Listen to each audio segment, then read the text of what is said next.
বিশ্বকাপের বল মাঠে গড়াতে বাকি আর মাত্র কয়েক মাস। ৪৮ দলের এই বিশ্ব আসরে এবার আসছে বড় পরিবর্তন। ফিফা এমন কিছু নিয়ম চালু করতে যাচ্ছে যা খেলার গতি বদলে দিবে।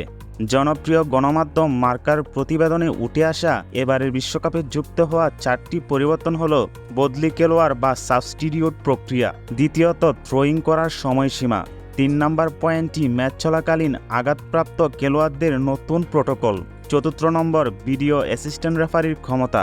এবারের বিশ্বকাপে যুক্ত হওয়া এই 4টি পয়েন্ট নিয়ে আমাদের আজকের প্রতিবেদন।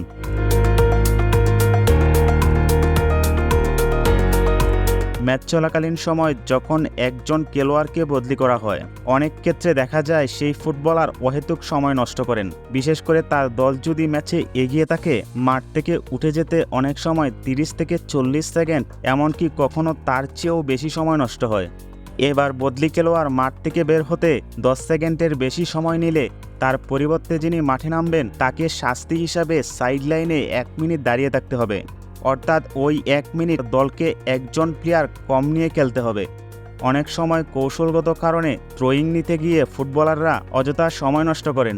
এবার থ্রোয়িংয়ের ক্ষেত্রে 5 সেকেন্ড সময় নির্ধারণ করা হতে পারে। 5 সেকেন্ডের বেশি সময় বল ধরে রাখলে বা দেরি করলে রেফারি বাঁশি বাজিয়ে খেলা থামিয়ে দিবেন এবং বলের দখল হারানোর ঝুঁকিও থাকবে।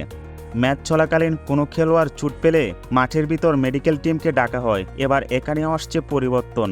ম্যাচ চলাকালীন কোনো খেলোয়াড় চোট পেলে তাকে চিকিৎসার জন্য মাঠের বাইরে চলে যেতে হবে। ওই খেলোয়াড় সুস্থ বোধ করলেও সাথে সাথে মাঠে ফিরতে পারবেন না। প্রোটোকল অনুযায়ী অন্তত সাইড লাইনে তাকে 1 মিনিট অপেক্ষা করতে হবে।